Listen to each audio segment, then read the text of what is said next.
लबकनी गांव में जिस तरह से अंबेडकर प्रतिमा को लेकर विवाद हुआ था गांव में और प्रशासन में, उसी के संबंध में इस समय हम लोग वार्ता करने के लिए हैं। इस समय लोकेश कटारिया जी जो मेरठ से चल के आए हैं और सुनते हैं ये क्या कहना चाहते हैं उस संबंध में। देखो, सभी को जय भीम, जय संविधान, जय भारत और नमस्कार। कल हम लोग लबकनी गांव में गए थे। वहाँ जो पीड़ित लोग हैं उन सभी अपने बहन भाइयों से मिले थे, समाज के जिम्मेदार व्यक्तियों से मिले थे। जो वहाँ सारांश निकल कर आया है, वहाँ बताया गया है कि पुलिस प्रशासन ने लाठीचार्ज की जब उन्होंने पथराव किया, वरना हमारा समाज इतना पागल नहीं है कि बेवजह पथराव करेगा। तो कहीं ना कहीं पुलिस प्रशासन की भी चूक रही है कि हमारे लोगों को मजबूर किया गया है और उनका पथराव करना भी सरासर गलत है।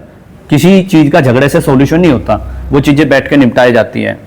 और वहाँ ग्रामीण लोगों का ये भी कहना है कि हम लोग माननीय कलेक्टर महोदय और एसडीएम साहब से बार बार मिले, हमें अनुमति नहीं दी गई, तब जाके हमने ये प्रतिमा लगाई थी। उसके बाद जी कुछ गांव वाला का कहना है कि प्रधान का भी भूमिका उसमें संदिग्ध पाई जा रही है। देखो, क्या कहना प्रधानों का तो काम ऐसा होता है कि आपस में लड़ाना होता है, और खास करके ये रहा है कि हमारे दलित समाज के लोगों को लड़ाने में प्रधानों का, जो दूसरे समुदाय का प्रधान होता है या दूसरे समाज का प्रधान हो, तो अक्सर लड़ाने का ही काम करता है और वो कर रहा है।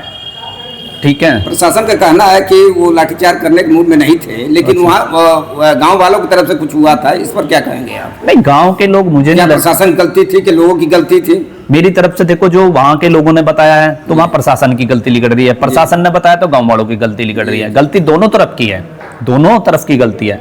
लेकिन मेरा जो मानना है, अभी तक जो मैं घूमा हूँ पूरे जिले में या अन्य जगह गया हूँ, तो हमारा समाज इतना सक्षम नहीं है कि लड़ाई के मूड में होगा। मैं मानता हूँ कुछ ऐसा भी हो सकता है हमारे समाज के लोगों के बीच में कुछ गंदी मानसिकता के दूसरे लोग घुस के उन्होंने पथराव कर दिया हो और पूरे मामले को खराब कर दिया हो सकता है उसकी सही तरीके से जांच की जाए और जो उचित कार्रवाई हो या तो कार्रवाई कीजिए या वे सारे मुकदमे वापस लीजिए। आप 12 तारीख को कोई ज्ञापन देने वाले हैं, किस संबंध में ज्ञापन देंगे और क्या प्रशासन से क्या मांग करना? देखो, 12 अगस्त को हम लोग एक महामहिम राष्ट्रपति और माननीय प्रधानमंत्री और माननीय मुख्यमंत्री जी के नाम एक ज्ञापन सौंपेंगे। उस ज्ञापन में हमारी 2 मुख्य मांग रहेगी। सबसे पहली मांग है कि प्रतिमा को जल्द से जल्द स्थापित की जाए, या तो उसी जगह हो, अगर जगह नहीं बन पा रही है, लग रहा है कि भाई वैसी जगह है और विवादित जगह है, तो कोई ऐसी जगह डिसाइड कर दिए माननीय कलेक्टर महोदय जी कि जिस जगह बाबा साहब की प्रतिमा को लगा दिया जाए, पूरे गांव की सहमति हो और वहां पर सौंदर्यकरण भी हो जाए। ठीक है। दूसरी मांग रहेगी, जो ये दंगा फसाद हुआ था या पथराव हुआ था, इसमें सारे मुकदमे वापस किए जाए, जो निर्दोष है वो बरी किए जाए, और जो प्रशासनिक अधिकारी सस्पेंड चल रहे हैं वो भी बहाल किए जाए। हम प्रशासन के साथ भी और समाज के लोगों के साथ भी है। क्या है आपका मानना है कि ये भाजपा सरकार में अम्बेडकर जी को बराबर सम्मान दिया जा रहा है कि नहीं दिया जा रहा है? अगर सम्मान दिया जाता तो ये स्थिति पैदा होती। सिर्फ बाबा साहब के नाम से हम लोगों का 2 वोट बटोरने का काम किया जाता है, वरना बाबा साहब का कहाँ सम्मान हो रहा है? क्या मायावती सरकार में बाबा जी को ज्यादा सम्मान दिया गया था?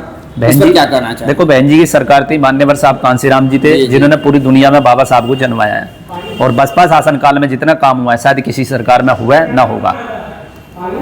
अगर प्रशासन आपकी बात नहीं मानता है तो उस पर क्या कहना चाहिए? देखो, माननीय जिलाधिकारी महोदय जी से हमारा निवेदन रहेगा कि भाई इसमें आप जल्द से जल्द मूर्ति बिठवाने का काम करें संवैधानिक दायरे में। हम आप ही को बुलाकर आप ही के हाथों से फीता कटवाने का काम करेंगे, वरिष्ठ पुलिस अधीक्षक और माननीय जिलाधिकारी महोदय जी से, वरना फिर मजबूरन हम लोगों को संवैधानिक दायरे में रहकर एक महापंचायत की घोषणा करनी पड़ेगी नेशनल भीम आर्मी के नेतृत्व में, समाज को लेकर।